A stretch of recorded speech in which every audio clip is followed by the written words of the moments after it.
Alright, Mr. John, we're back at it.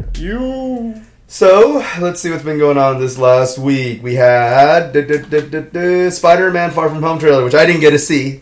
Because according to Mr. Holland in the video, if you haven't seen Endgame yet, don't watch this. That's what he said. So that's true, but there's I don't know. That sucks. Somewhat spoilers. Wait, that's what I mean. Yeah, I know. I'm just saying it's I guess the big reveal is kind of okay. spoiled. So, yeah. But anyways, it's interesting though. So, spoiler-free version. What did you think? Was it a good trailer at least? The one that got released after the Endgame. Yeah, no, I'm a big fan. I already ordered my ticks. I got the Mono Glass, even though it hasn't been revealed. I got my little pins and everything. Because, I'm a huge Spider-Man fan. Like, I love Tom Holland. Mysterio was my favorite villain back in the day. So I'm excited to see what Donnie Darko does with the role. I think he's going to do good. I don't believe him on the outset because, one, is Mysterio, and that's his whole shtick. Yeah. And two, I saw this tweet the other day that a typical Spider-Man movie is that he always gets betrayed by the middle-aged men that he admires in the movies. It's actually, that happens every single one. That's even the premise of the PS4 game. God damn it. So don't trust your elders, kids. No. Essentially. That's what he's teaching us. Regardless, I think it's going to be good.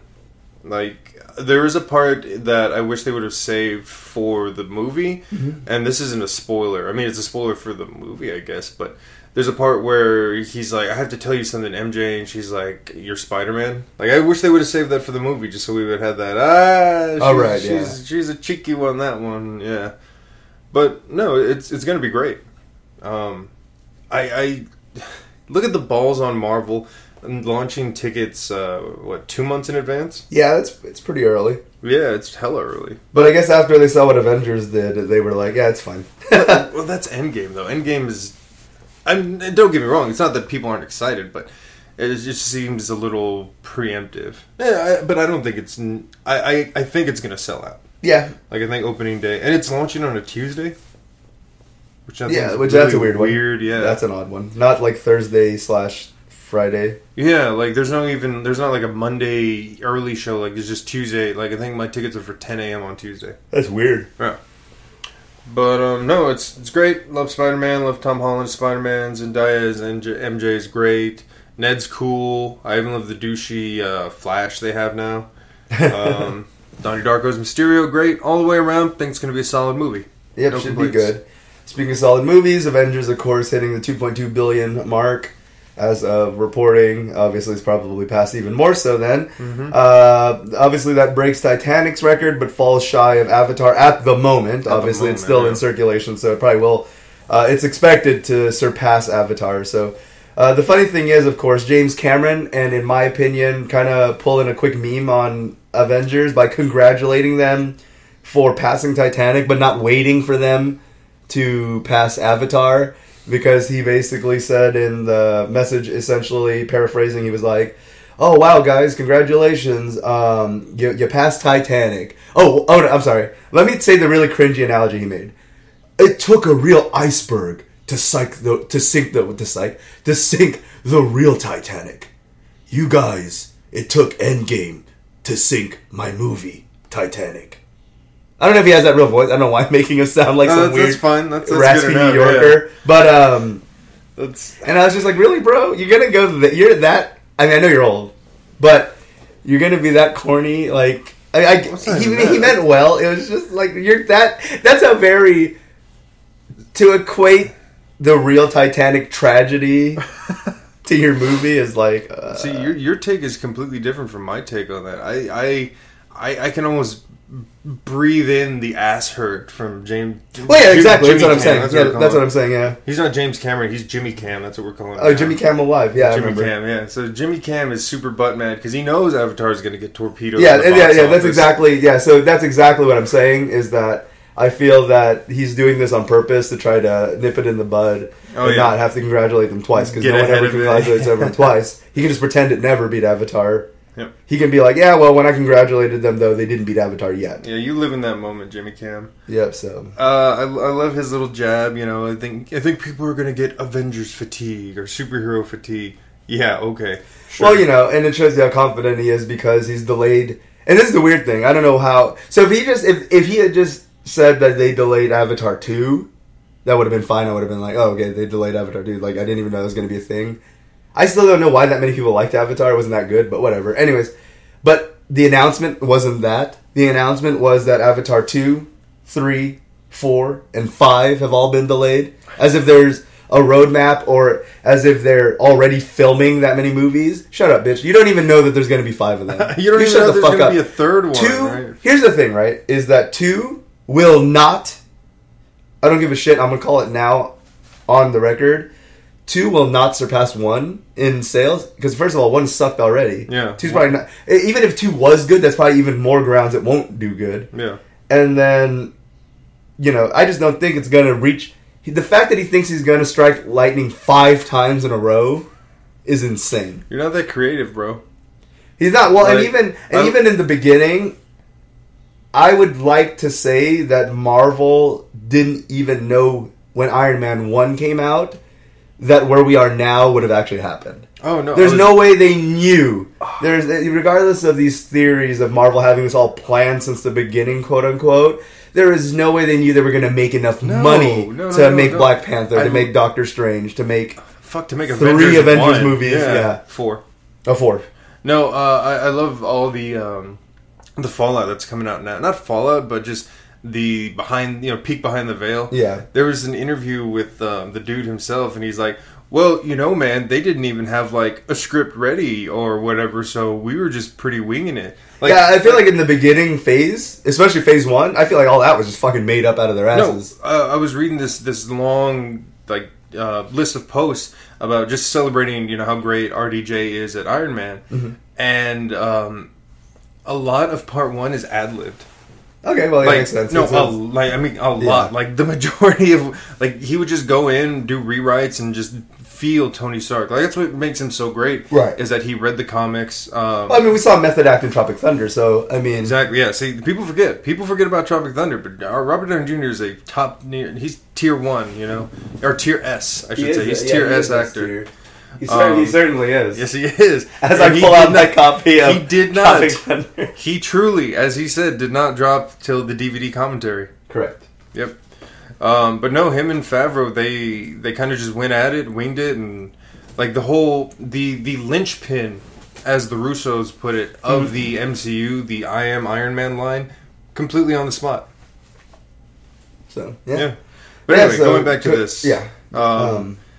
I just it's ambitious. You know, this is old man yells at cloud kind of material here. Yeah. 5 fucking movies. Why would Zoe Saldana stop doing... Well, I don't know. I guess she's not in the MCU anymore because she's dead. Yeah. But why would she stop any potential comebacks? Because anything can be retconned in comic books to go do a movie that nobody forgets. What's her name? Anyone out there? What's her name in Avatar? The only thing anyone remembers is Jake Sully. I remember Aki from Spirits Within, so... And I don't even remember the motherfucker from Avatar, so what does that fucking tell you? It's Dances with Wolves in space. We get it, James Cameron. You know... we get it. They're exploiting You were relevant at one point, we get it. Yeah, man. Nobody cares about Terminator, whatever number we're on. God. Anyway. Yep, so keeping the Marvel news going, of course, Hulu announcing 2 live-action series, as you were actually bringing it to me last time. Yeah, Robert Reyes. I saw the trailer for... Or not trailer, but I saw the reports on what the... Exactly. They're going with Reyes for Ghost Rider, and then what's the other one? Hellstrom? I never heard of them before. The twins. Hellstrom, it's Satana and Damon. They're the kids of... Shit, where did I see this one? See, because the only Zatanna I know is... That's Zatanna. Yeah, this is Satana. Oh, Satana. Yeah. No, right. No, they're the kids of, like, the devil, as described in, like, the Judeo-Christian faith. Right. So that's their incarnation in the Marvel verse, because Marvel has, like, everything, you know. But, they're pretty cool. I think they were part of Nick Fury's Howling Commandos, which was, like... I hate making DC connections here, but it's like Justice League Dark, kind of. Okay. Yeah. I don't know too much more about them. Just they're part of that supernatural arm. Not like Doctor Strange, but the flip side of that... Okay, well, we'll see. Yeah. We'll see how it goes. It looks interesting. It's interesting that now that they have these shows coming out... So the original idea was that they pulled their series from Netflix because they were starting the Disney bullshit channel exclusive Disney whatever plus or whatever it's called, and so the idea was, they're probably going to pull all of the Marvel shit off of Netflix because they're going to toss it onto Disney's thing, because Disney's going to have Star Wars, Marvel, and their own stuff exclusively is what they thought they were going to do. But then when these shows were announced, I was like, what the fuck? Now it makes more sense, though, because it's not the first time that Hulu's outbid Netflix for something. They outbid them for $1 billion to get Seinfeld, the rights to stream Seinfeld, because Netflix was in a bidding war with Hulu and lost. And so it seems like they've lost another bidding war, and now that Marvel's looking like Showtime over here.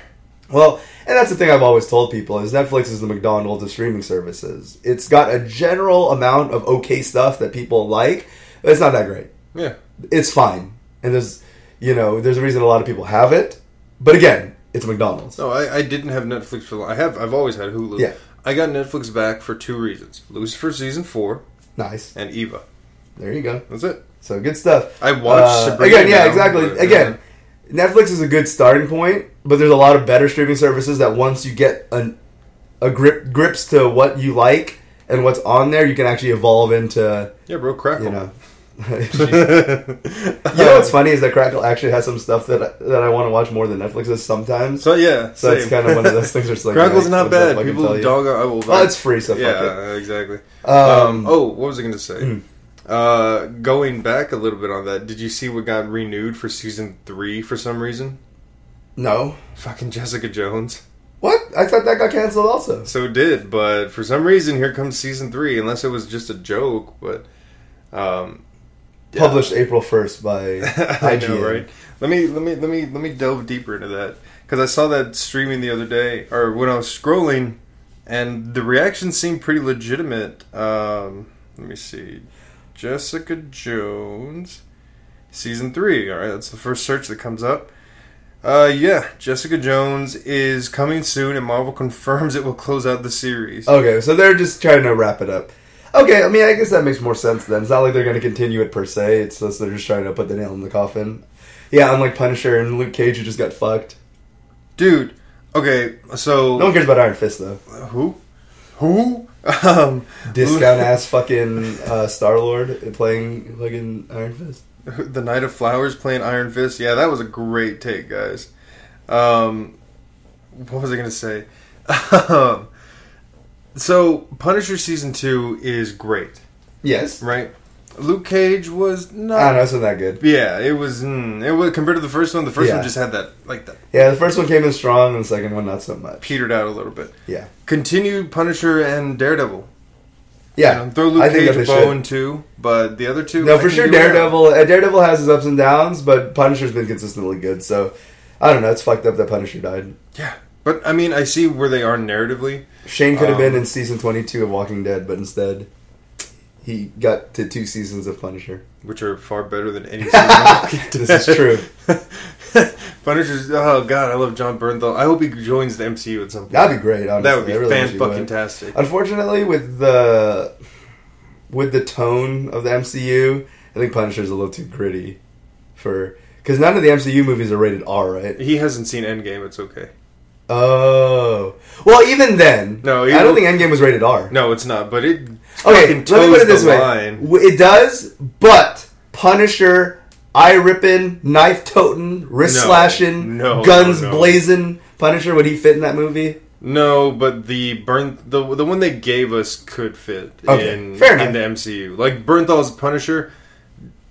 Shit, Thomas Jane's Punisher could fit in the MCU. In fact, Thomas Jane's Punisher might do a little better because he's a little less gritty. Yeah, I was going to say he was less aggressive. He was pretty toned down. Bernthal gets as close as you can to a wider audience that I think Marvel could double down on. Yeah, I just feel like that's... Being a Punisher fan myself, I feel like that's why they've never included him in any of the major Marvel things. It's just hard to throw him in because you get away with Hawkeye and Black Widow using... real, IRL weapons. Yeah. But not in such an aggressive manner, whereas like Punisher is like handcuffing dudes to a table and kicking their arm out of the socket and shit like that. You know what I mean? I don't think that they're gonna do that. I just feel like the tone would be so different. You can't have a scene where like Doctor Strange and well, you can't anymore with Tony Stark, but we're having a bit of banter. Yeah. Like, it's funny, and then all of a sudden, Berthel's just kicking this guy's teeth in. I don't think that like the tone would match, and I think that's why they've always kind of strayed away from having him, despite him being a pretty important member of the Avengers in the actual comics, including picking up the mantle of Captain America at one point. Very true. I feel that that's why they couldn't put him in, is it'd feel like too much of a shoehorn because of the tone change. Yeah, you go from PG-13, maybe even PG, to like fucking RNC-17. Yeah, see, I have hopes, especially given Phase 4, see what they do with the whole multiverse theory and all that. Mm-hmm. So maybe no, because the MCU on Netflix does exist, because they mentioned the Battle of Manhattan. Yeah. So, we'll see. Moving on, just because we have a couple more things before we get to there's a lot of gaming news to cover, so we'll get to that. We'll see how much of this even makes it into the final cut, just because there's a lot of it. Cowboy Bebop, of course, already making one of its best moves by casting a husky instead of a corgi to be playing Ein as the dog in the movie. So that's already a great... That is the equivalent, everyone, of casting Clint Eastwood to play R. Kelly in a movie. So that being said... I've watched the fuck out of that movie. Let's get to... Speaking of R. Kelly, of course... judgment being withdrawn over his case because of his attorneys bringing forward to light that R. Kelly cannot read. So therefore that somehow makes the possibility of him being a rapist. A pedophile rapist. A pedophile rapist not possible because he can't read. I don't understand. So say their argument was he couldn't read the legal documents. Oh, well, can't you just read it for him? Yeah. So what does him... Anyways... But apparently my friend, who's actually a fan of R. Kelly, not a defender of him, of course, considering what happened, but a fan of his past work that didn't require peeing on people, was telling me, though, that he really can't read. Apparently way before he's been outed as a pissing pedophile, that he has admitted in the past, and it is an open known fact that R. Kelly cannot read. How do you get to be, at least 50? By being read everything to you or told everything to you. But you just don't see, like, he would just look at a bus. Well, you have to understand that there are people who actually go through a good amount of their life without owning a car. No, it's true, but that implies having to purchase something. You can just find something, newspapers, shitty articles. I don't know. It strikes me because I'm dyslexic and I overcame that. Like, I have a degree in literature, right? But it just I know. I'm not saying that like it's excusable. Exactly. Yeah, anyway, yeah, we'll see from there. I mean that's kind of the theme. There's that one dude who had that 14-year-old in the cage. He got off scot-free with time served. There's that bus driver who raped that 14-year-old. I think 14 or 15. Mm-hmm. Oh, I didn't know it was wrong. All right, let him go. Fuck, man. I hate this place now. Yeah, I know. I hate it here. It's really not great. No. All right, let's get into the gaming news. So, yes. Few trailers of gameplay have spilled out for Splitgate. Interesting title. Now, when I first saw it, the thing that came to mind for me was John's love for Halo may pique his interest because it almost seems like what it did is they went ahead and forewent I'm sure there's probably not going to be an amazing narrative, even a story mode at all. So what it seems like they're doing is they're like, people really like Halo multiplayer. People really like... There was at one point a comp scene for Halo. I'm sure some exists down here, but it's not like an MLG thing anymore. No, if it ever was. Halo World Championship, yeah. Is it still... Well, but I mean, okay, let me replace that. It's not like the general competitions anymore where like Overwatch and League of Legends are appearing together. It's not there anymore. I don't think it stands up to like like CSGO or Call of Duty or yeah. So it's definitely not where it used to be in terms of like it used to be really, higher up there. But anyways, point being is like this really seems like they were just like, you know what? We don't want to risk having a fucking shit story like Halo 5. So let's just have a good multiplayer. Because to be fair, what we loved... I mean, Halo does have an interesting universe. But I'll admit that I loved Halo 1 and 2. I played it more so, especially 2, with buddies. Like, that multiplayer was sick at the time. Halo 2 multiplayer is still one of the fondest memories I had growing up. It's a benchmark. It really is. It's funny you bring 5 into it, because that's what I was thinking when I was watching the trailer for it, is they took the best part of 5, which is the multiplayer. Bingo. Because the stories, they fucking cash it in, but the multiplayer is top tier. It's I love pretty fun. it. Yeah. It's pretty fun. And they added portals.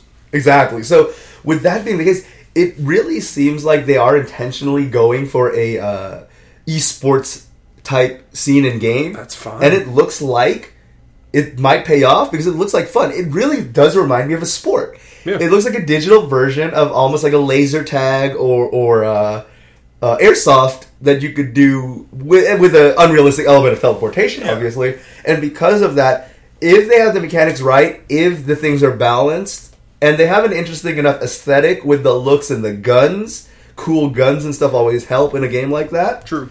While keeping the balance and rules and competition and stuff like that, it could be very interesting. So, everything, if what we saw was actual gameplay, I believe it was. Perfect. I believe that's like, it's good. It's like alpha or beta footage of it. Everything looks perfect and can only get better from here. The gameplay was tight. The shooting mechanics look great. The weapons choices look decent. You know, you don't need the whole fucking arsenal. You can just have like 6 different guns, and that's especially if you're going for competitive. As has been shown in fighting games, for example, you always have these games where you'll have, like, say, have a roster of 30, 40 fighters, right? But in the comp scene, maybe 10 are viable. Yeah. So by trimming the fat and keeping it here, where say you only have like 5 or 6 different types of guns that all play a role in managing the map or whatever. It's better that way sometimes. Less is more in a game like this, especially one with rules and if it does have rules or competition standards. Yeah. The portal mechanic looks fine. Yeah, I see no issues. It seems very easy to manage once you get the hang of it. Yeah. Throw in a couple environmentals, and you got a solid top tier game. Definitely looks really fun. And there's no issue with just having an always multiplayer game. Exactly. That's fine. That's what most of us play these days anyway. Overwatch. Yeah. They proved it. You can, and with what they did, is they even had it where you can do a narrative, a lore in the background, and people still like it. Yeah. While still having a very tight main game. Yeah, take notes, Bungie. Exactly. If only they could really get back on the throne. That's a whole other argument for another day. Devil May Cry 1 being announced that it is officially being ported to Switch. Nice. Which is going to be really cool. So here's the thing with that. DMC 5 exploded, hailed by many as probably the best Devil May Cry game to date, and also did really good in sales and performance in its own right, regardless of outside of being a Devil May Cry title just in general. Yeah. And so here's what it looks like Nintendo's doing is that they did this with Street Fighter, or announced that this is why they were releasing the new version of Street Fighter 2 for the Switch, was they were basically like, if this sells well, we really want to port more Street Fighter onto there. So we're just trying to get a test bench of, is the Street Fighter crowd on here? Do people want to play fighting games on the Switch? So on and so forth. And so I think that's what they're doing with the Switch. Even though everyone obviously would love to have Devil May Cry in there, it's their smart way of doing it. It's a digital only. There's not going to be a physical version. And then, of course, it is the first one. The royalties for that are probably a lot cheaper than buying, than porting Devil May Cry 5 out now. Mm-hmm. But obviously, if the sales are good enough for DMC 1's port, which I think it will be, they're probably going to possibly bring the rest of the trilogy and then 4 and 5 and maybe even DMC, whichever ones they want to see on there, based on the sales. So I do think that they are doing a test, like a litmus strip test with it. Yeah. So we'll see. But very, very excited. I know we talked about Devil May Cry before. You played a few of them, right? I know you played 2. 1, 2, 3. No, 1 is my favorite. Yeah. Hands down. 1, 2, 3, I've played all of DMC, a little bit of 4, and none of 5. So yeah, fun port. They showed a few screenshots of the more cleaned up. I wouldn't say it's like a remaster per se, but nice cleaned up, upscaled to today's resolutions, not 4:3 anymore, and it looks good. Good, because I was just playing the collection on Xbox, and I was like, oh, you're like, oh my god, that fucking resolution. I mean that aspect ratio. Why? Hey, fun fact, DMC was supposed to be a Resident Evil game. Oh, really? Yeah, like it was before Resi 2 came out, or Resi 3, I think. That's what. That's why DMC came around. They're like, we want an action shooter. That's interesting. No, I didn't know that. Let's see. Of course, Duck Game launch trailer came out. Duck Game just launched recently. Again, I talked about how my love for Adult Swim games, as they've grown over the years, is becoming a legitimate developer. Yeah, it looks like a lot of fun. Yeah, it looks great. Nice side-scrolling, platforming. Yeah, and like a multiplayer, a lot of like fun Mario Kart style. Fucking your friends over, but also having a good time. Yep. A lot of interesting characters, and then of course they always go for the faux viral, goofy like type of good mix of humor with legitimately fun gameplay. And Adult Swim Games has just been on fire over the last few years. So I mean, I enjoyed Robot Unicorn and whatever other ones they had. I used to play the games on their website. They were actually pretty fun, but they were still just your website games. They were never really legitimate like quote unquote games. Yeah. Exactly. Yeah. But ever since, again, I talked about Battle Chef Brigade before, I talked about Volgar the Viking, and now Duck Game, and they've also published a few more. They're making good choices as a publisher that even Sega and EA could learn from making some choices that are good from them. So they definitely found their market. Their exactly. Niche. It looks really fun though. So I'm excited for that. I believe it's like $10-15. That's the thing. These indie games are so much better bang for the buck that you're getting these. I'm going to talk about a couple. Another one that came out recently that I absolutely love, but that have been coming out. And honestly, I've been playing Undertale. I finally got to it. Everyone who's been asking me to play Undertale for the last 3 years has like exploded and was just like, "Oh, we finally fucking got to it." But I did, so I'm playing that, enjoying it. There is so much game in that $15 I paid for Undertale than I get out of a lot of these $60 AAA titles. So it's like one of those things where it's just like, obviously, before someone actually me and goes, you stole Jim Sterling's bit, that's what I was parodying when I said that, so there you go, as far as the AAA thing. Speaking of AAA, it's finally $5. What's up? The complete Battlefield 2. Oh my god. The game that no one wants to play anymore because microtransactions destroyed that fucking one thing game. Like, oh my god. It's just so annoying how many of these games with potential like that Battlefield, and that one looked so cool before it came out. And then Battlefront, it's just like, why are you guys ruining these potentially good games with your horse shit? But they just had to do it, and it's just really, really annoying that they're going that route. But whatever. Here's something that we did want to talk about that we've been ready to go to lately is the new Bloodstained trailer dropped. Yeet. So the way they went about addressing stuff in the trailer was met with some mixed reception. The what's his name? Castlevania dude. Igarashi. Igarashi.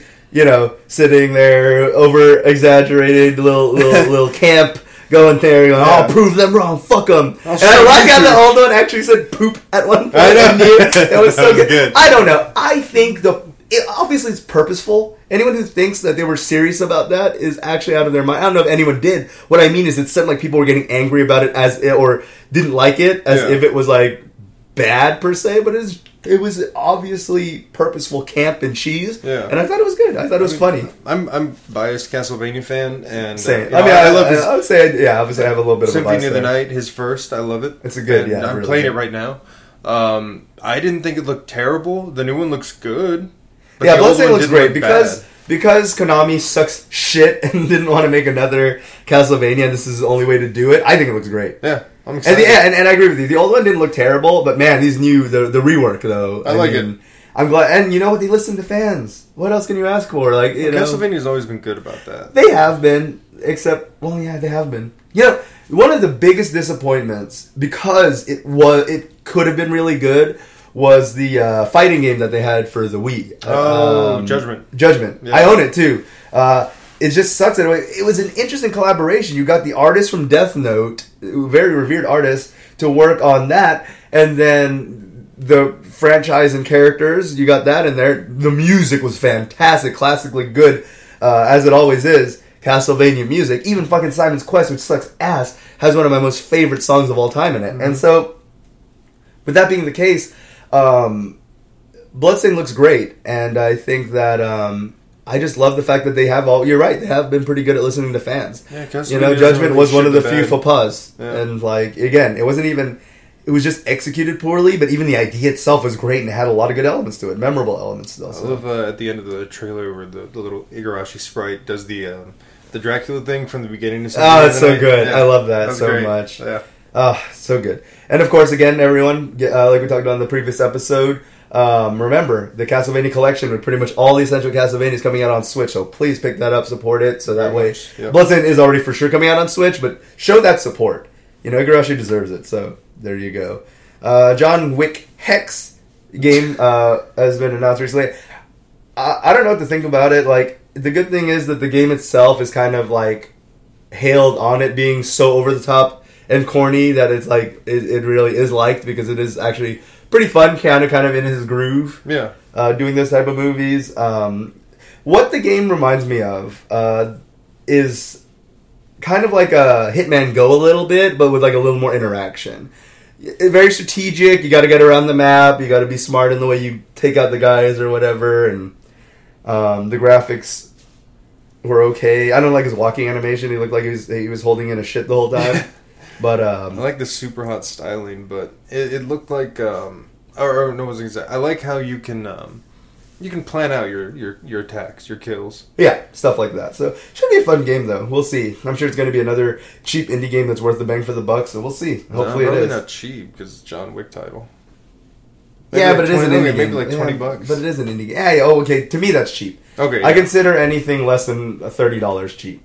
Yeah, so, I can vibe on that. In terms for video games. Yeah. Because everything, all this garbage coming out for $60 is like $20 seems like a fucking cheap ass price compared to exactly. It is. Yeah. Of course, Shrekiro coming to reality as Shrek gets ported into Sekiro. So now, with all the boss mods that are coming out, you're pretty much going to be able to fight Thomas the Tank Engine in the Snake Pit and then get to Shrek as the ogre.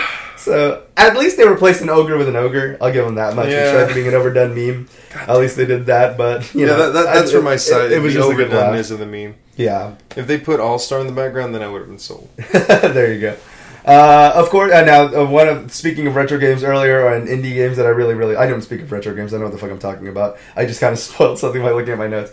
But, speaking of indie games that I really like, that's coming out for a good price, Shakedown Hawaii just dropped, as of recording this yesterday, the day before? What's today? Thursday? 2 days ago. Thursday, yeah. Yeah, so 2 days ago dropped. It's from the makers of Retro City Rampage. Nice. It's good stuff. But people are absolutely loving it. I'm absolutely loving it. It's basically 16-bit GTA, and it's really, oh man, it's really cool. So you basically, the storyline is you're this old mob boss, and you just don't get the kids today's, and you're just trying to figure out the world. There's some great memes in there, like him looking at the ink cartridge, him not sharing what subscribing to some shit means, and like it's just really good. And basically, he's trying to still make some bang and buck in today's society. So it's really cool. It's a mix of city management, because you have your budget, you're trying to make money, and you're trying to buy businesses up, run the city, and stuff like that. But you're able to explore the open world town. There's like tons of buildings and stores you can actually go into. There's a lot of it's been eating up a lot of my time, but there's a lot of fun stuff. You can go around like beating stuff with, you can shoplift. It's really fun. It's a great port with GTA 5 not being on Switch yet. We'll hope that it does. 10 years. It's showing a lot of promise, and I absolutely am having a blast with it. Retro City Rampage was good, and this just took that aesthetic style and some of the gameplay and just expanded it into this huge, great project. So, man, I'm really liking it. You guys should definitely check it. It's $19 and totally worth every penny of that, nice, for yeah, sure. Lots of fun to be had. So, that's really good. At an estate sale recently, someone found old promo art of some Deke animation shows that were going to come out that never ended up getting launched. Deke? Remember, like, back in the day, you watch your show and then the cartoon's done, and then at the end of it, go, Deke! The little, It was one of those, Have a wonderful time, like those little, the credits. Yeah. Oh, it's a production company. Yes, okay. and Deke Animation stuff leaked. And one of the things it showed, several Nintendo cartoons that never came to fruition. Oh. One of them being Metroid with a male protagonist. But why? The 80s. Oh, yeah. I mean... Okay, that makes sense. 80s, 90s. I mean, Gung Ho Woman wasn't going to sell back then for sure. Man, I know dudes that were actually pissed when they found out Samus was a girl. After It's true. beating Metroid. It's true. That happened. The fuck, this is a girl. That happened. Yeah, okay. And, but she's hot. the thing that was cool about Samus was the fact that no one could tell that it was a girl protagonist. Right. And that was the whole point, is that why would that be a matter? So exactly. Anyway, so it was interesting to actually see the art and the fact that they were really gonna fucking pull a very misogynistic move and actually manspread Samus like that. But anyways, I know actually that's not how the term's used. But anyways, it was a little like, you know, but for the time it made sense. Oh yeah. If that was like some 2019 art that came out and was like, oh yeah, we thought about making Samus a dude, that probably wouldn't have gone down so well. But it's like, it's age. Just sell it as a gender bend, I guess. But, Yeah. Oh, so Master Chief? Oh my god. I can't believe Metroid ripped off Halo. Haloid?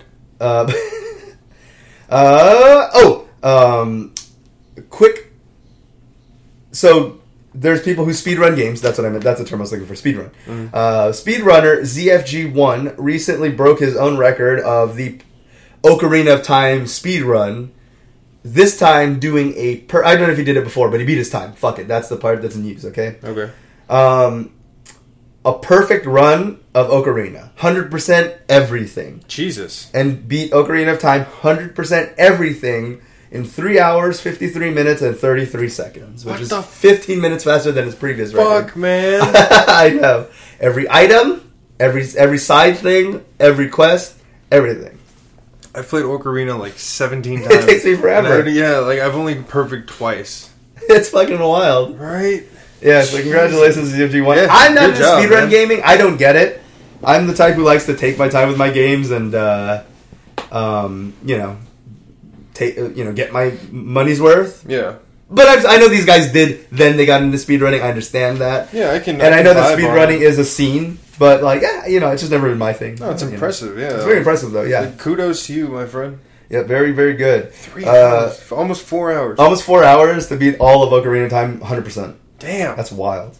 Detective Pikachu. Oh, go ahead. I wonder how many times he died. That's what I want to know. Hey, that's true. There's nothing against dying, but that does waste a lot of time. So yeah, I don't know. He probably, knowing him, he probably didn't. You're right. Detective Pikachu ended up being good, like everyone hoped and liked.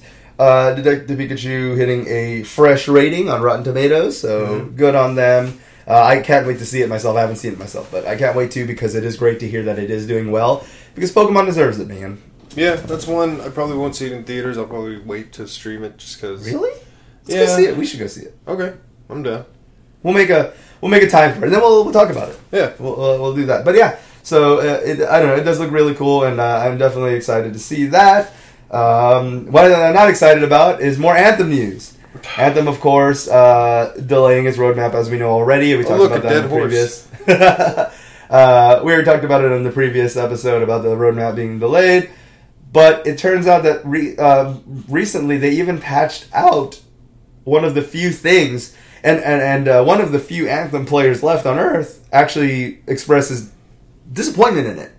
So there were these chests called Elysian catches, which had cool customizations. You basically, loot box essentially that you can get from doing your dailies or whatever. Yeah. And he said that even as an Anthem player, and he does enjoy the game somewhat, kinda, he did say that it sucked that those were removed because they were honestly, in his opinion, one of the few incentives left to play the game. And one of the only reasons he really remained committed was to get his daily, loot and cool things. Pro. I don't know how they're just fucking that game up harder and harder. You can call it beating a dead horse, which it is, but the reason that a lot of the game journalists and ourselves bring it up is just the fact that they just... It's still newsworthy. I mean, how do you... They're just constantly... They're somehow committing suicide every week. It's like why we always have something to talk about with them. They're creating an IRL narrative by how fucked this game is. Yeah, they really have, and it's sad, but I mean, that's just what it is. One of the things about Anthem that really sucked is Laura Kate that was from Kotaku, but She also is on Jimquisition podcast. They talked about it, and I agree with her that like the game probably would have been fine if BioWare just did what they do, because the game itself on a mechanical level, with the exception of the loot system, plays fine. The flying feels okay. The shooting's fine. It's structured. So if they had made that a single player game instead of focused on bullshit microtransactions and then multiplayer, and then had a good story around this otherwise solid gameplay, it could have been a decent game. Yeah, that's what it seemed like from the get-go. I'm like, oh, this looks cool. Yep. But they didn't. And then my disappointment is the fact that they had one of the coolest things is a lot of customization on the javelins. And in fact, the thing I thought was really cool is not just color patterns, but the materials and fabric. You could adjust whether, you wanted a harsher looking metal or smooth metal or almost cloth looking thing or whatever. It was really cool. Like they had potential there. You could see where BioWare was in the game at some points. Mm-hmm. And EA just, continued to just fuck them. And then, that's what ended up happening. However, EA would like to reassure all shareholders out there. They didn't say it was for shareholders. They wanted to say it's for the gamers. EA wants to reassure everyone that the game is still fine. They remain committed to fixing the game. And that the roadmap will not be canceled. And they will not just drop it like it looks like they're about to do. Regardless of all the rumors. And that they are remaining committed to the Anthem community. All 50 of you. Fuck EA. The fact that they just continue to lie like this is just absolutely insane. Like, I understand it's a business. You're a CEO. You have to lie. It's like your whole shtick. But fuck off. There's making money off someone, and then they're stealing someone's hard-earned means. Yeah, and that's what they're doing to the gamers. Yeah. I feel bad for these people who are still, for example, on Twitch. You get tons of people streaming games all day, every day, right? Yeah. Anthem is hanging at 100-something players. Yeah, that are streaming. That's crazy. That's sad. Because every game should have... I know, that's a lot for what it is, but it's... Let me put it this way. Fallout 76 has 400 consistent streamers. Gross. Yeah, there you go. So that shows where Anthem's kind of come. One of the best blessings for Bethesda, though, considering they're stealing all that negative press, but, Riot Games the other day, May 6th, so that was actually just the other day? Just a few days ago from when we're recording this, had a massive walkout of a reported 150 employees because they're protesting the company over gender discrimination. Essentially, two female employees were relatively recently, let go by the company.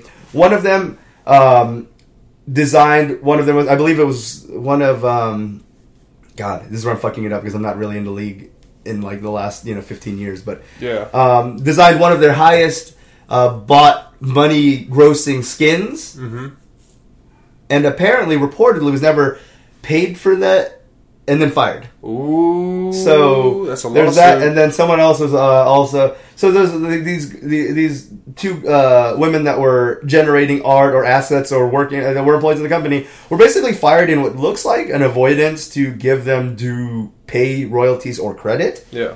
And because of that, several employees of multiple genders all did a walkout, and so we'll see if Riot's going to do anything to fix this, because in the court of law, especially in California, they do in California have a very strict gender discrimination law of the workplace, which is actually lacking in some states. So they can be held very accountable. So it'll be very interesting to see where the actions go. The weird thing about it is the reports were saying that Riot is trying to block these girls from suing them. Which I don't understand how you do this. I'm not familiar with that much. I know a decent amount of the legal system and stuff that I've had to deal with in the past. It doesn't sound as bad as I'm making it sound, but so I have an understanding of certain elements.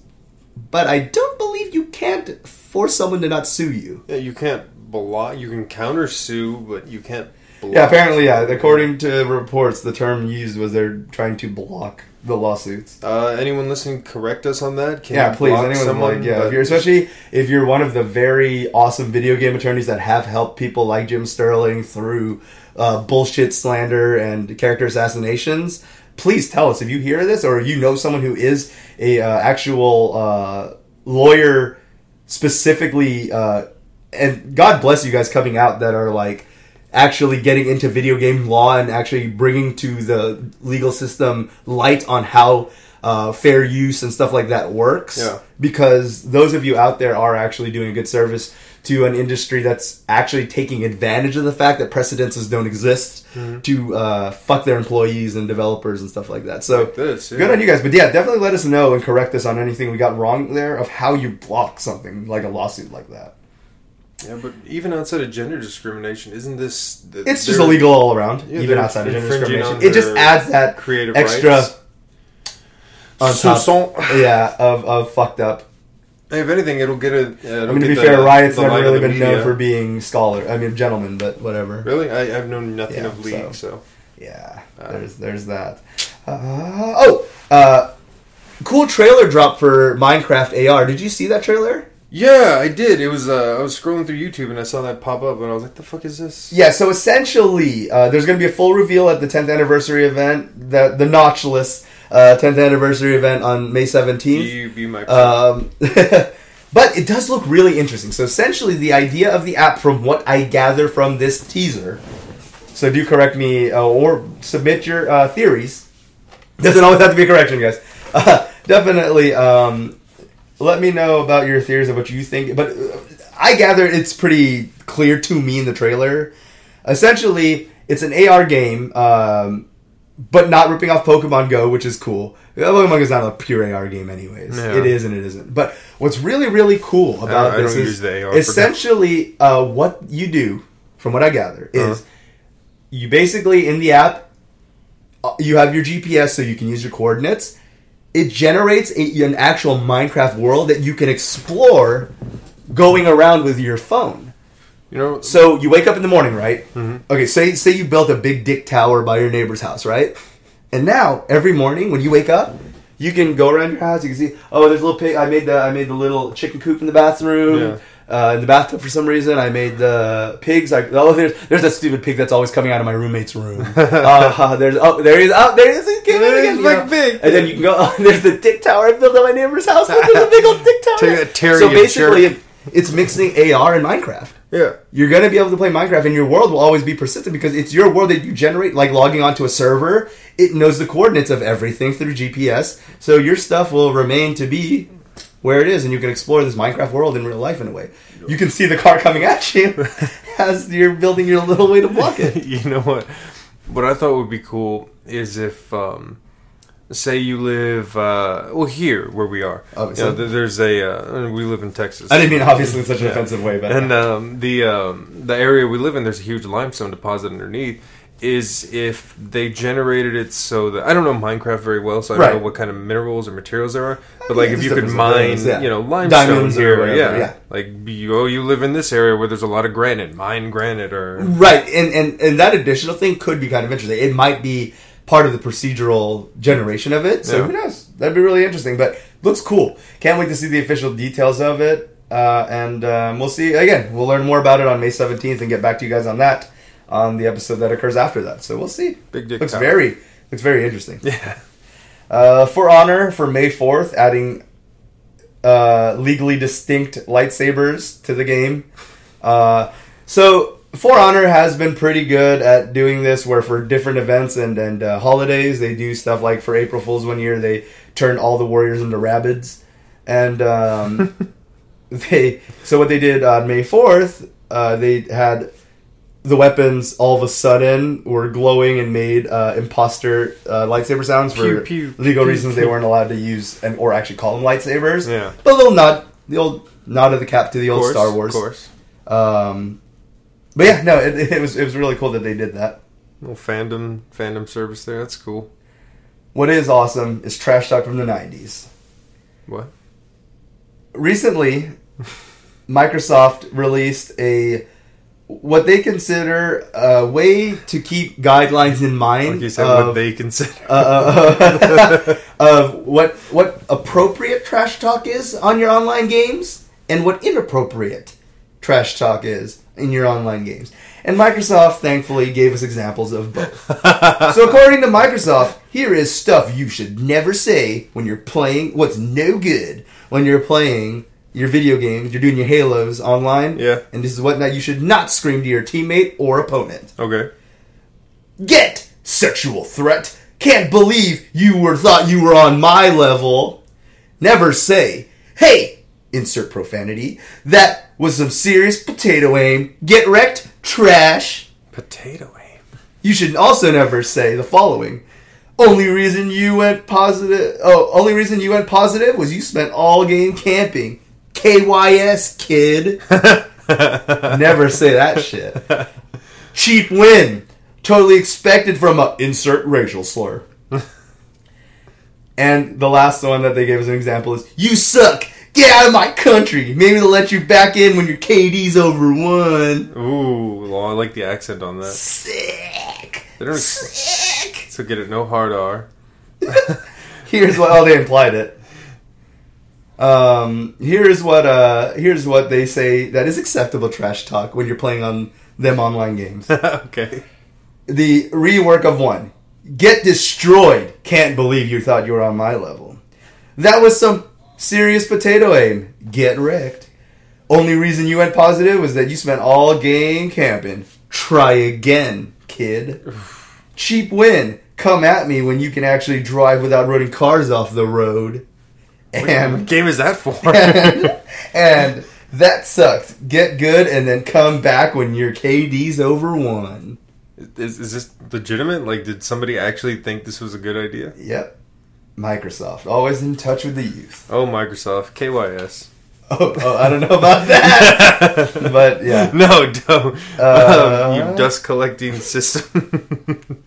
So, the day after we report, as things always seem to happen, Sonic, of course, getting a redesign. The studio announced that they understand the backlash. They understand that people clearly were not happy with this, although they thought for some reason that the people were going to be happy with this. And they have said that they are going to go ahead and do a redesign and that they will, despite the movie coming out in a few months, November. They're going to go ahead and rework Sonic's design to be more what the fans want. But I loved anthropomorphic baby teeth in the mouth Sonic. So one thing that people are concerned about, of course, is like the video game industry, the movie industry is not any less susceptible to crunch. They're just hoping that employees do not get fucked over, worked harder than they have to, getting not paid or compensated appropriately enough for having to do additional work to fix this. I'm hoping it's easy. Him being an all 3D model, I'm assuming, hopefully, I don't know much about that kind of, the way that works. Hopefully it's as easy as just plugging in the new model and then it, fixes everything from when they're with Jim Carrey or when they're with every, and it just changes the physical appearance because I don't think they're going to redo the voice acting or anything. So It's just going to be physical.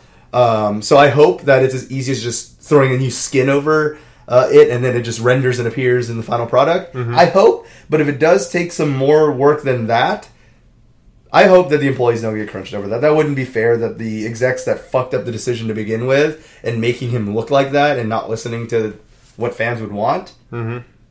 It's their fault, and thus the production crew should not be punished. If it happens that way, those sons of bitches aren't going to take any flack for it anyway. Of course not, and that's the problem with it and why it might happen. We're hoping for no crunch, but it'll be very interesting to see if the redesign is better. It could be, but imagine. Yeah. Imagine if they do a redesign so bad that it can make it worse. And what if they do a few renders of that, and it's their way of being like, well, let's go back to the other one then. By making the standard even lower. Damn, I could see that.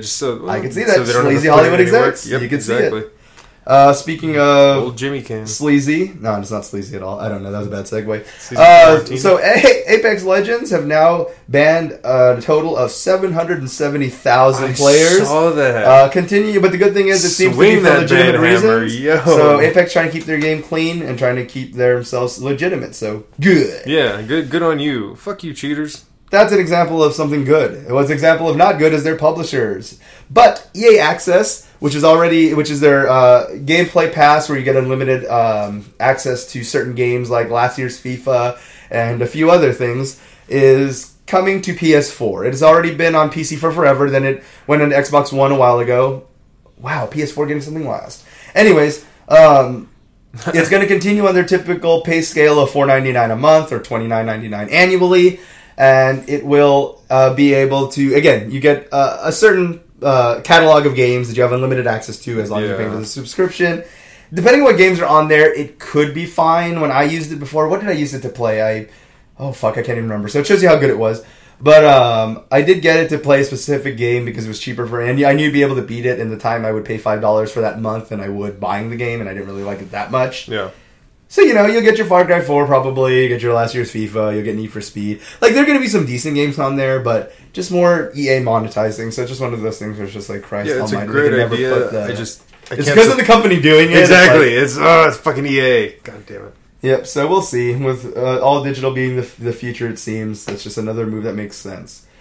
Something that is cool, Suda51, very well known for making very quirky, odd games like my old mate Swery. He is announcing that at MomoCon 2019, which is like a video game anime convention type deal, on May 25th, he will be announcing a brand new game. A lot of people are, of course, hoping that it's going to be No More Heroes 3, because No More Heroes is an awesome franchise. Lots of fun. Again, it's a good mix of good gameplay, solid, with a lot of camp and quirkiness. Travis Touchdown's a boss. Exactly. Travis Touchdown, cool guy. Unfortunately, of course, the spin-off game that came out on Switch wasn't so good. Had a cool concept. Basically, you play... It was Travis Strikes Again, was what it was called. And basically, it was a little... not hack and slash, what is it called? Hackneyed? It was a little... You go around, you do the Dynasty Warriors, right? Yeah. You basically kill all the enemies, not really Dynasty Warriors, but you kill all the enemies on a map, then you move on, right? But the cool thing is, each map took place in a different type of a game style. Whether it was 16-bit to full 3D, and then all of a sudden it went from FPS to driving game, and so on and so forth. So they changed... The game style changed from level to level, and they tried to do that. So it was a novel idea, but unfortunately just didn't hit the nail on the head. So, anyways, hopefully at May 25th we'll be getting the announcement of No More Heroes 3, and hopefully it'll be coming out sooner rather than later. Yep. And hopefully it'll be coming out on Switch, so that way a Switch can get a good No More Hero game on there instead of that mediocre spin-off. So we'll see. Speaking of mediocre, this is why I said mediocre, is Blades of Time, a game most people have never played, is being ported to Switch. And I'm very interested to play it because, like many people, I bought it on PC and Steam and never actually touched... I touched it for about 15 minutes. I think I did a Let's Play video on it, but it was so mediocre that I was just like, eh. But I'll probably try to pick it up and play depending on how much it costs. It's a sequel of a game, X-Blades, which everyone also has never heard. Mm-hmm. And it's going to be coming out on May 14th, so in a few days. In fact, I think it comes out on the day of that this podcast is actually going to come out. So we'll see. I don't think the game is going to be... It's not going to... I don't know. Mediocre is just a good word to use for it, just primarily because that's just what it is. It's an action... It's a character action game that it makes you wish you were just playing Bayonetta instead, I guess. I don't know. We'll see. The game was okay, I guess. But... We'll see when it gets ported to May 14th. In my opinion, it's still the same. I'll let everyone know on that. So we'll see. I have no opinion. I don't know what he's talking about. There's that. EA announcing, or EA, I forgot if this was accidentally announced or if they did officially announce it. But there will be details coming out soon. That much is known for a new Need for Speed game, as well as plans for the future of Plants vs. Zombies. Plants vs. Zombies was a very fun game. That I didn't expect to like, that I ended up actually really liking. So it'll be cool to see. Hopefully the plans are that there are going to be more games, not the plans are they're going to cancel it. And of course, Need for Speed. Cool racing game. Obviously, better games have come out since then, like your Forzas and your Grids and stuff like that. But Need for Speed's cool. I miss Midnight Club. Midnight Club is great. Fuck, I wish that could be a thing again. Yeah, that was fun. Oh, more Apex Legends news! I totally forgot to lump this together with the other one. Apex Legends announces it will be joining Fortnite and PUBG and coming to mobile for free. So for those of you who can't get enough of your Apex Legends at home, and since it's not ported to Switch yet, and we're hoping for a Switch port still, because they did say they would love to do that, mobile could be the beta test for the Switch versions, possibly. So We'll see. So hey, Apex Legends on the go. Very cool. More Apex Legends there is, the better. So I'm hoping for that. PUBG was fun. Just ate the shit out of my battery. Yeah, I did have fun with the old PUBG on mobile. So there you go. It shows it could be a fun thing. 3 brand new NES titles getting added to Switch Online on May 15th is going to be Donkey Kong Jr., Nice. Excite Bike, classic, and Clue Kid? I don't know that one. I don't know who Clue Kid is. I don't know that one. Thank God it's CCK. I was going to say, okay. It's Clue Kid. So there's that. What got past the censors in the 90s? Awesome roguelike Dead Cells is going to be ported to mobile. Very difficult game, but rewarding. One of those, like Dark Souls, very fun, but difficult but fun and rewarding when you beat it. Not, in my opinion, Cuphead, which is not really as rewarding as it is difficult. I hate Cuphead so much. And finally, let's get down to it. We actually have a double header for our main story tonight. Speaking of main, like our main sponsor, Radio Public. Radio Public is an app on Android and iOS where you can listen to your favorite podcasts, and listening to your favorite podcasters on there can help them directly with all your support. So make sure to check them out in our link in the description below. Alright, so remember, if you have any input and you want to talk about the main topics, hit us up at disconnectedcastmail@gmail.com. Once again, that's disconnectedcastmail@gmail.com. So let's get right into it. Platinum Games in the news again recently for 2 reasons. First thing, Platinum Games has expressed their desire to start self-publishing, not being at the mercy of publishers anymore. Because, as we've seen in the past, they've had good experiences, like with Nintendo, then they've had bad experiences, like with Microsoft. With that being the case, they said that a lot of their franchises, unfortunately, have not seen the support or sequels they would like to see, like Wonderful 101 or Vanquish. Because, being at the mercy of publishers, it's all what they felt was successful, what they feel will sell, what they want to do, what they want to order for a sequel. Vanquish is cool. Yeah, exactly. So what they did say is that if they start publishing their own games, they get to be their own boss and say what will get sequels when they will come out. So we're hoping for an influx of more Platinum Games more frequently, with this being the case. That should do it. That's why nobody signs to a label anymore. Exactly. And this was according to Big Boss Man himself at Sushi Inaba, so this is directly coming from the horse's mouth. So it's great to hear that they want to do this. And to further the hype for how cool that would be if Platinum did start self-publishing, they already announced. They already have 2 games in the pipeline that are going to be self-published. And they said that they're very excited to reveal them when the time comes. And when most companies say this, I call bullshit, but with Platinum, I will believe them. I'm very biased, but I also do believe them with the results they've given us in the past. They do claim that they are very unique games that the industry has never seen before. Ooh. So I am very, very excited to see what they mean by that. Whether it's a mixing cool puzzle elements with an RPG and FPS mode or something like that.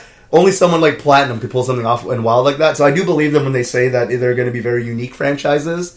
And so I'm very, very, very excited to hear that. Not just are they wanting this, they're basically like, not just do we want this, we're already doing it, which is great. Yeah, no. And of course they did of course confirm it isn't messing with their relationships with Nintendo or anything. Bayo 3 is still coming out for that, and of course they're going to continue making games with Nintendo because that's been a very fruitful and good partnership. Nintendo's been kind. Exactly, Yeah. they've been really good on that. Fuck.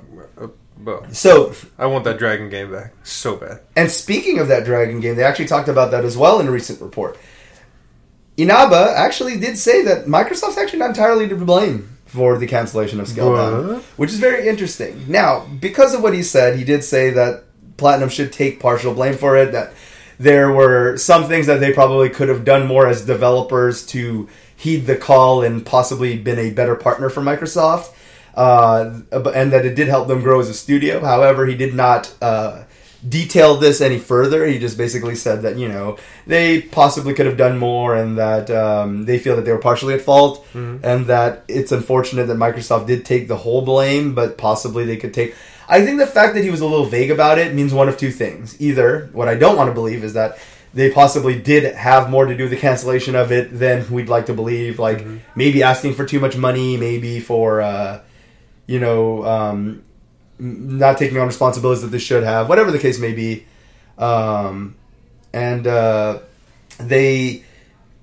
Or they're just trying to get some heat off Microsoft because they're nice guys and they just don't want Microsoft to be entirely blamed for this. So could be 50-50. It could be 50. It's hard to tell because he was very vague about it. But it is interesting to hear that he doesn't feel that Microsoft was entirely at fault. And I don't know. Hopefully one of those franchises that they are going to bring and self-publish, maybe it's going to be Scalebound reworked. Who knows? Just give me a dragon really that cool. I can ride on. That would be cool. I know, it looks cool. They're going to have the customizations of it, the multiplayer. Everything looks so great with that. Yep. And how much time they spent on it. It really is a shame that it didn't come to light. You know, it's a shame that didn't come to light. No, that's... All right, so the final story of the night. Our old fate, Randy Pitchford, coming into the storyline again. Give it up for Randy. Randy has done more things to destroy his own career in the last few years than anyone's done in their entire life, and is still perfectly fine somehow. I don't know about that. Have you heard of the president? But, yeah, Jesus, how is that guy still where he is? He's still the CEO, and he's still continuing to be the CEO of Gearbox. So, of course, in follow-up to the last two podcasts, I had mentioned being worried that there were going to be microtransactions in Borderlands 3. There's going to be microtransactions in Borderlands 3. Now, here's the problem, is that before the announcement or confirmation of that there was going to be microtransactions in Borderlands 3, what did Randy Pitchford say at the Borderlands 3 gameplay reveal that we watched? He did say, before the announcement that there were microtransactions, Randy Pitchford at the gameplay reveal, this was his quote, he said, where there is not going to be any of that microtransaction free-to-play nonsense in our games. None of that junk is going to be in Borderlands 3. Further revealed by Gearbox and 2K Games that there will be microtransactions. Cosmetic microtransactions will be in the game. Mm-hmm. Of course, Game Informer, that same day, or hours after all this, got confirmed, had made an article and tweeted it out there to everyone to read of the fact that Randy Pitchford basically lied, which he did. He said there were going to be no microtransactions, and there were microtransactions. And basically what Randy Pitchford response to that was that they're slandering him because he said, clearly I said there was. I said cosmetics right before I said there wasn't going to be microtransactions. What I meant by no microtransactions is, unnecessary DLC or incomplete pieces of the game being sold. That's microtransactions, not microtransactions of cosmetics microtransactions. That's different. That's not microtransactions. This microtransaction to get a cosmetic is not a microtransaction, except that it is a microtransaction. Because the definition of microtransaction is... But anyway, so basically... What it is, and I think Jim Sterling, who's been slandered by Randy Pitchford personally in the past, made a good point where he's just like, you know what, despite my beef with him, despite the fact that Randy Pitchford is a liar, he goes, I don't think Randy Pitchford lied in this case. I think that he's just hoping that the definition of microtransaction is going to be, has been changed over time, and the fact that they're basically changing the definition of it. It's just, you can't change the definition of microtransaction just to suit your greed. You can't go, well, it's like we were talking about earlier, right? How $20 seems so much more humble in compared to $60 because of the bullshit standard that the industry set, where games are supposed to be $60. And it's just... Of course you can. You can change any definition. All words are made up. No, but really, that's really chicken shit what he's doing here. I mean those microtransactions. I meant these microtransactions. Exactly. So now he's just getting mad because he's splitting hairs. Well, on top of that, what happened recently is former employee David Edding, who used to work for Gearbox and the original voice of Claptrap, announced that he's not going to be returning to the game either. We already knew that, what's his name? Reese? No, not Reese. Joel. Joel in Last of Us. I was going to say Joel is... Yeah. Anyways, we already announced that he's not going to be coming back to the game, and now the original voice of Claptrap is not going to come back either. And what happened is, he was supposed to... he was not supposed to. When he let... Well, okay, so Randy Pitchford says that the dude was fired. The dude says he left. But regardless of how that went down, he left the company in 2017. Of course, at that time, nobody even thought that a new Borderlands was ever going to happen because, Borderlands had kind of been stagnant for so long already, with the exception of remasters, re-releases, and spin-off games. Yep. But he was the original voice of Claptrap when he was still working for the company. However, obviously he doesn't work for them anymore. According to him, they pretty much just assumed that he would do it for free because he's the original voice of Claptrap. Oh, yeah, that's how that works. But apparently, according to him, the salaried employees at Gearbox are actually required when needed, although according to Gearbox, it's not a requirement, to do free voiceovers for their games when asked to, because, hey, why hire another voice actor when you already have a guy on salary? So there's that. According to him, also, the money that could have paid for voice actors like him and the... God damn it, I can't remember his name. Fuck. Apparently, there was a $12 million bonus from some of their successes in the past that Randy Pitchford had just pocketed instead of distributing among the company. Of course, 2K does deny this, but, you know, there's that. Randy Pitchford did say that they did offer him, and apparently did offered him a actual gig to do the voiceover for Claptrap at a standard voice actor rate. 2K, of course, also did say that they couldn't come to a agreement on this, but it did happen, and according to them, it did happen, and they just didn't come to an agreement on the amount of what the payout should have been or the pay contract. Of course, Randy Pitchford, of course, twisting it into the way that he likes to twist everything, said that he didn't really want David Eddings to go ahead and return anyways, unless he wanted to, because it would have led to passionless voice acting, and that the quality of the work wouldn't have been as good. So, oh well, fuck it, we tried to throw him a bone, but he didn't take it, so that's that. Of course, after being called a disgruntled employee by Randy Pitchford and saying that he's basically all just doing this to throw shade at the fact that there's a new Borderlands game coming in and he's not a part of it or not being paid for it, David Eddings kind of opened up and said, you know what, let me open up the floor on a few more things. He said that what he offered to them was that he would go ahead and do the current role for Claptrap for Borderlands 3 for free if they paid him the backlog and royalties that he supposedly should have been owed for Borderlands 1 and 2. Mm-hmm. But of course, they say that that's not true. He also did say that it's a very, like I was mentioning earlier, and I've used this term in the past, it's a mandatory, voluntary thing for other employees to do voice work as salaried employees, because basically, with the next project, they might have their contract renewed because they did. Of course, they'll say it's for other reasons, performance issues or whatever. Yeah. But obviously, it's going to be because they didn't want to do the extra voiceover work or any of that bullshit.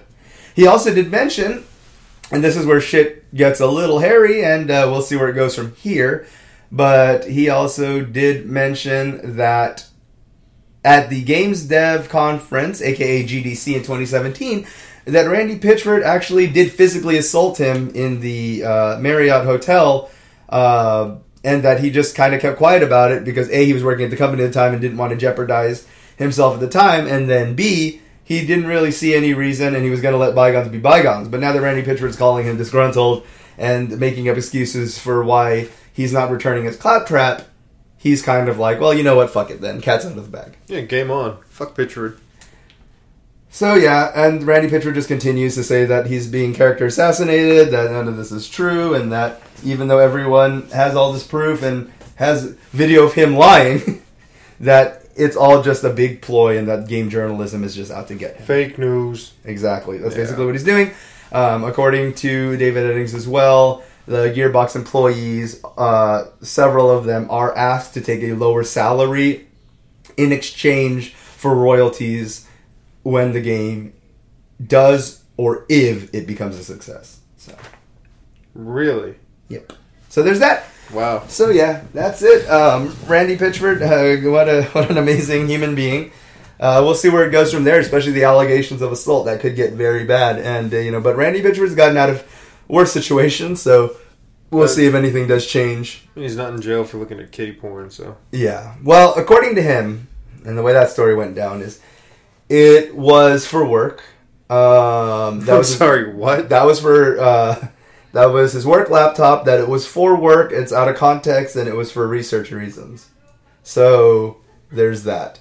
Might as well just start telling people he doesn't know how to read. Yeah, basically. Alright, guys, so that basically wraps that up. Remember, if you have any feedback on this, what do you think about the Platinum and Randy Pitchford news? Think about this. You have the big boss like Inaba, and then you have the other one like Randy Pitchford, and the way that they run these companies, the way they treat everything, you know. What are your inputs on the way these are? Is Randy Pitchford getting taken out of context? Is he right about there being different tiers of what is microtransactions and what isn't, you know? And what do you think about Platinum's move to become a little more independent? Because it seems that a lot of these publishers are the ones causing the issues and not always the developers themselves. So remember, if you guys have any input on that or any feedback, hit us up at disconnectedcastmail@gmail.com. Once again, that's disconnectedcastmail@gmail.com. All right, Mr. John, what do you have coming up for the week? Anything coming out? Nothing pending. Just playing Call of Cthulhu and good stuff. And where can our lovely listeners find you, Mr. John? They can find me at Evil Dead Guy on Twitter and at DisasterMan_music on Instagram. There you go. And you can find me on @ZDRocker at most social media platforms. All my other projects at Slim Asian Music. Slim Asian, that's the URL. SlimAsianEntertainment.com. And, of course, you can find all our episodes, past, future, and present, at disconnectedcast.com. Remember, until then, we will... Remember? Why did I just say that? I'm having a stroke, everyone, so I'll catch you guys later. Until next week, we'll see you then. Take it easy, y'all.